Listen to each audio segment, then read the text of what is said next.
રાપરમાં આરોગ્ય કેન્દ્રની સામે રહેતા આરોપીને પોલીસ પકડવા માટે ગઈ હતી ત્યારે તેના પરિવારના સભ્યોએ પોલીસ પર હુમલો કર્યો હતો। રાપર પોલીસમાં નોંધાયેલા દાળ અને રાયોટિંગના ગુનામાં છેલ્લા 2 વર્ષથી નાસ્તા ફરતા આરોપીને પકડવા માટે રાપર પોલીસ ગઈ હતી।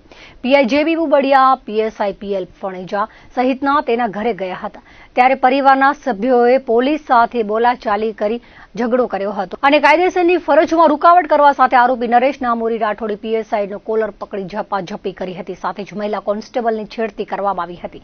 આરોપીએ ધોકા ધારણ કરી પોલીસ સાથે ઝઘડો કરી આરોપી હરેશને ભગાડી દીધો હતો।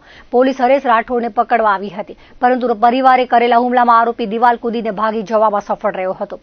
પોલીસે હરેશ નામેરી ભાઈ રાઠોડને ઝડપી લીધો હતો। આ ઉપરાંત કાયદેસરની ફરજમાં રૂકાવટ કરવા સંદર્ભે નામેરી બાઉ રાઠોડ, ગોમીબેન નામેરી બાઉ રાઠોડ, નરેશ નામેરી રાઠોડ, વિપુલ નામેરી રાઠોડ, સચિન હરેશ રાઠોડ, સુનિલ હરેશ રાઠોડ, અશોક નામેરી રાઠોડ, ભાવના નામેરી રાઠોડ, મિત્તલબેન હરેશ નામેરી રાઠોડ, હરેશ નામેરી રાઠોડ સામે કાયદેસરની ફરજમાં રૂકાવટ કરવા સંદર્ભેનો ગુનો દાખલ કરી આરોપીની ધરપકડ કરી લીધી છે।